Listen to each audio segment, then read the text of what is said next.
اس میں بہت سے اعمال اس کی سزائیں بھی ذکر ہے۔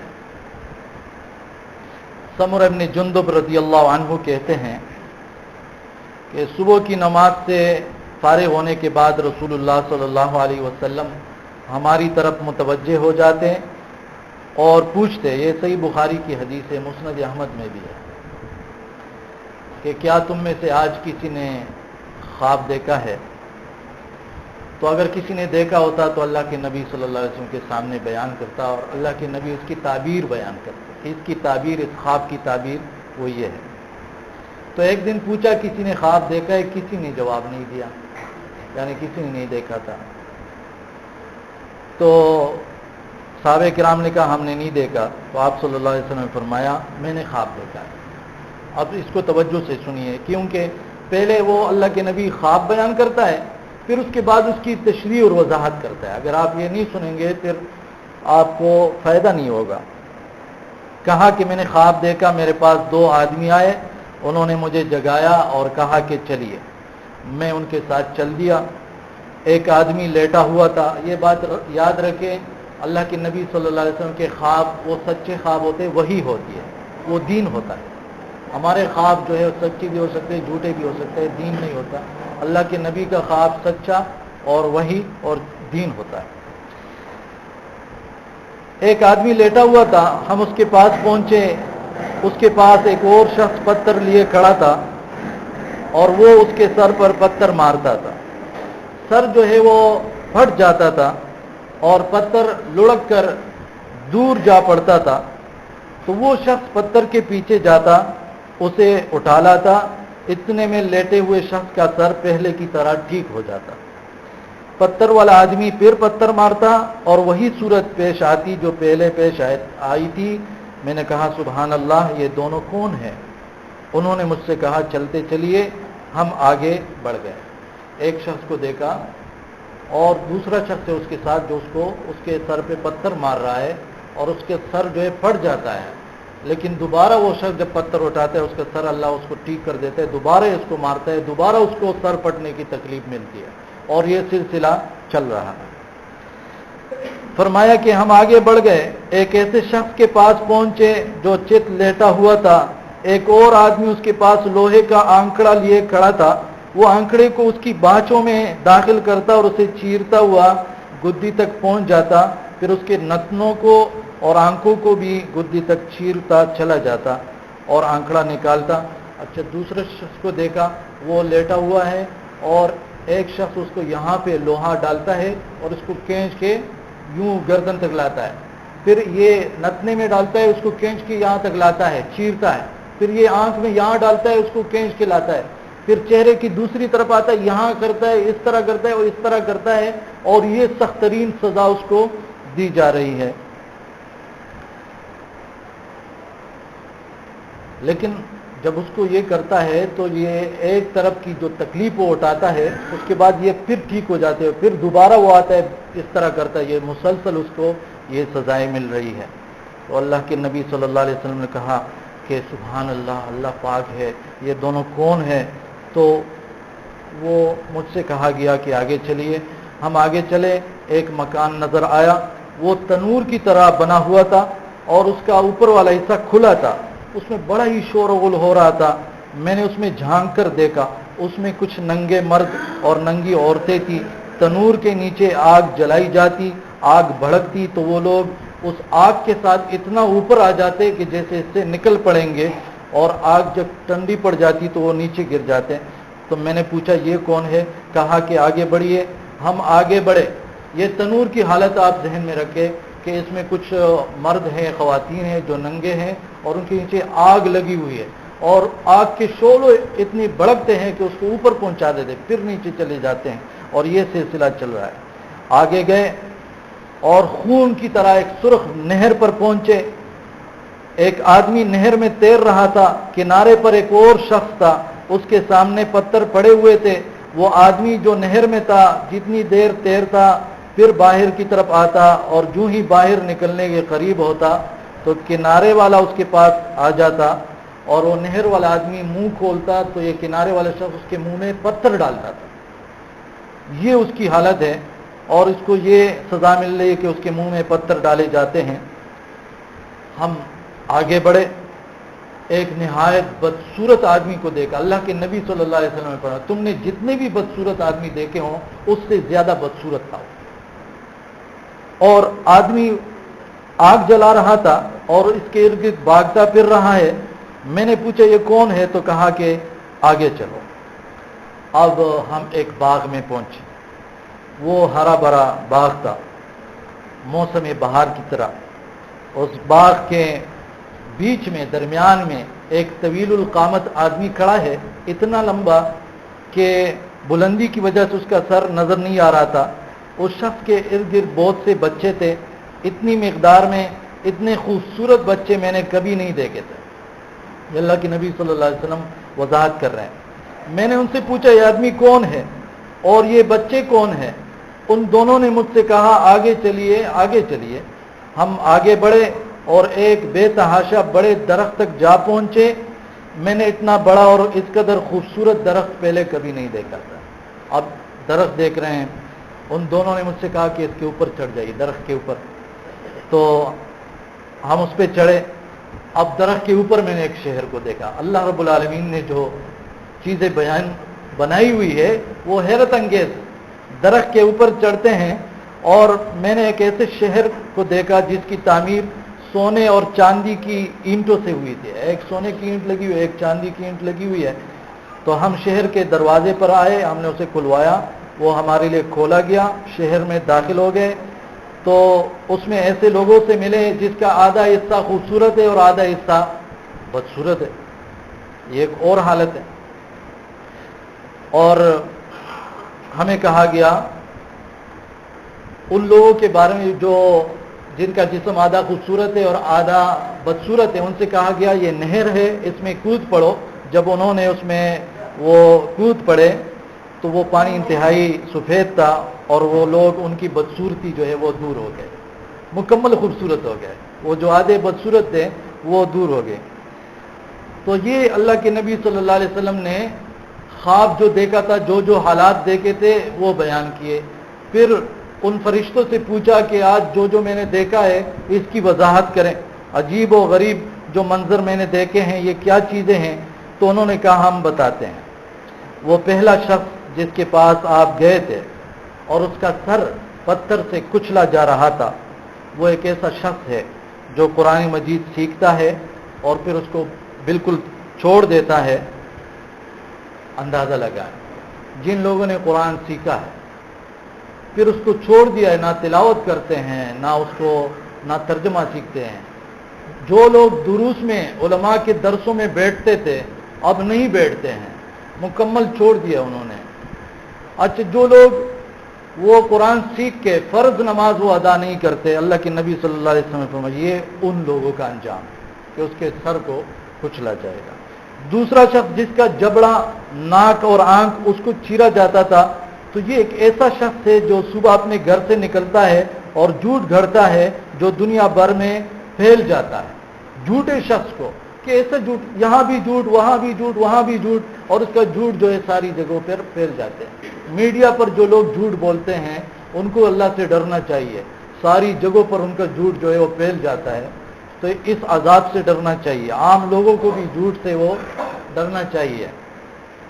اسی طرح وہ ننگے مرد اور عورتیں جو تنور جیسی عمارت میں تھے، وہ بدکار مرد اور زانی مرد اور عورتیں، ان کو آگ سے وہ جلایا جا رہا ہے تنور میں۔ اور وہ آدمی جو نہر میں تیر رہا تھا اور اس کے منہ میں پتھر ڈالے جاتے تھے، یہ سود خور ہے جو خون کے نہر میں اور تیر رہا ہے اور اس کے منہ کے اندر پتھر ڈالے جا رہے ہیں، یہ سود خور شخص ہے۔ اور وہ شخص جو بہت بدصورت تھا، آگ بھڑکا رہا تھا اور اس کے ارد گرد آگ کے ارد گرد چل رہا تھا، یہ جہنم کا داروغہ ہے جس کا نام مالک ہے۔ اور وہ طویل القامت آدمی جس کے بہت سے بچے تھے، یہ ابراہیم علیہ السلام جو باغ میں تھے۔ تو صحابہ نے کہا کہ یہ جو مسلمان بچے فوت ہوئے تھے ان کے پاس تھے، تو کیا جو مشرکین کو کافروں کے بچے فوت ہو جاتے ہیں وہ بھی ان کے پاس ہوں گے؟ کہا ہاں وہ بھی ان کے پاس ہوں گے، یہ ابراہیم علیہ السلام کے پاس ہوتے ہیں یہ بچے سارے۔ اور جن لوگوں کا آدھا جسم خوبصورت اور آدھا بدصورت تھا تو یہ وہ لوگ ہیں جو اچھے عمل بھی کرتے ہیں برے عمل بھی کرتے ہیں، لیکن اللہ رب العالمین آخر میں ان کو معاف کر دیتا ہے، ان کا سارا جسم جو ہے وہ خوبصورت بنا دیتا ہے ان کے عقیدے کی وجہ سے، توحید کی وجہ سے۔ پھر جو ہے اللہ کے نبی صلی اللہ علیہ وسلم نے فرمایا کہ ان دو افراد نے مجھے کہا، ایک نے کہا کہ میں جبریل علیہ السلام ہوں اور دوسرے نے کہا کہ میں میکائیل علیہ السلام ہوں۔ اتنے میں مجھ سے کہا کہ اوپر دیکھیے، سر اٹھائیے اوپر دیکھیے، تو میں نے ایک بادل کی طرح، سفید بادل کی طرح دیکھا۔ انہوں نے مجھ سے کہا کہ وہ آپ کا گھر ہے، تو میں نے کہا چلو میں اپنے گھر میں داخل ہوتا ہوں۔ تو میری بات سن کر ان دونوں نے مجھ سے کہا ابھی آپ کے کچھ اعمال باقی ہے جو آپ نے مکمل نہیں کیے ہیں، جب آپ انہیں مکمل کر لیں گے تو اپنے گھر میں داخل ہو جائیں گے، ابھی زندگی ہے۔ یہ بخاری کی، صحیح بخاری کی حدیث ہے۔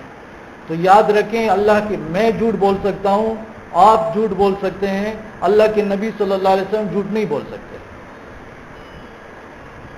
جو کچھ اللہ کے نبی صلی اللہ علیہ وسلم نے اس حدیث میں بیان کیا ہے اور جن جن اعمال کی سزائیں ذکر کی ہے، یہ سزائیں ان لوگوں کو ملے گی اگر اللہ معاف نہ کرے۔ اگر یہ لوگ اللہ کے سامنے توبہ نہ کرے، استغفار نہ کرے، تو یہ بڑی بڑی سزائیں سامنے درپیش ہے۔ اللہ رب العالمین ہمیں معاف فرما دے۔ ابھی موقع ہے، ہم دل ہی دل میں اللہ سے معافی مانگے، ہمارے جتنے گناہ چھوٹے ہیں بڑے ہیں اللہ معاف فرما دے۔ انسان ہیں، ہم خطا کار ہیں، گناہ ہم سے ہوتے ہیں۔ اللہ رب العالمین اپنے خصوصی فضل سے، رحم و کرم سے ہمیں معاف فرما دے، ہم پر رحمت وہ متوجہ فرمائے۔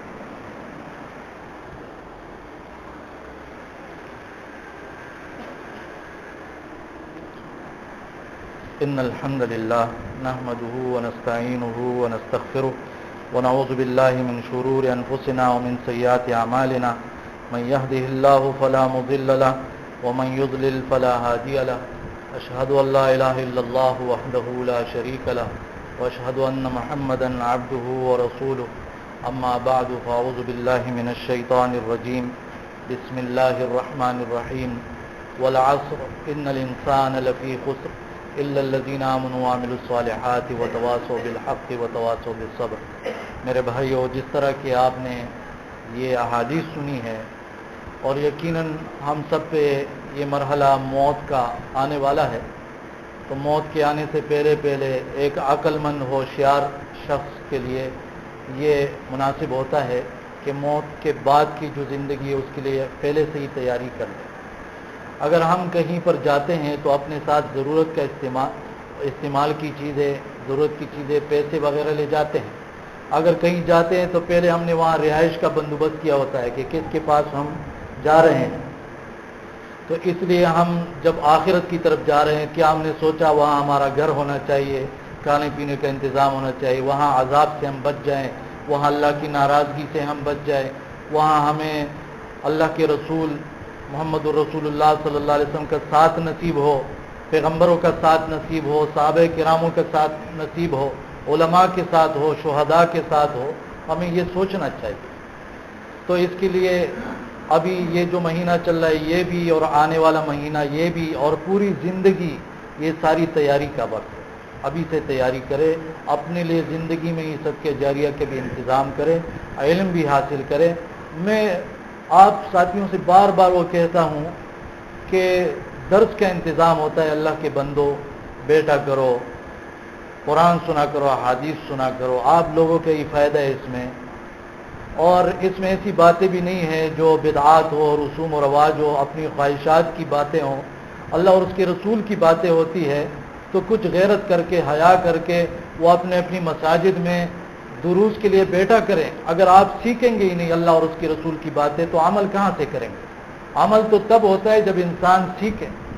اسی طرح یہاں اس مسجد میں بھی الحمدللہ روزانہ درس ہوتا ہے، آپ کوشش کریں شریک ہوں، اور اپنے بچے بھی ان کو بھی داخلہ دلوائیں، ان کے لیے بھی الحمدللہ قاریوں کا انتظام ہوا ہے، اور سبق جو ہے پڑھائی یہاں پر ہو رہی ہے، اور مہینے میں مختلف علماء کرام بھی آتے ہیں تو اس میں بھی شرکت کیا کریں۔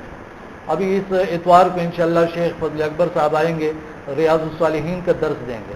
یہ آپ بھائیوں کے لیے ہم نے شروع کیا ہے، مشکات کا درس، ریاض الصالحین کا، ترمذی کا، بڑی بڑی احادیث کی کتابیں ہیں۔ آپ لوگوں کو خوش ہونا چاہیے اس معاملے میں۔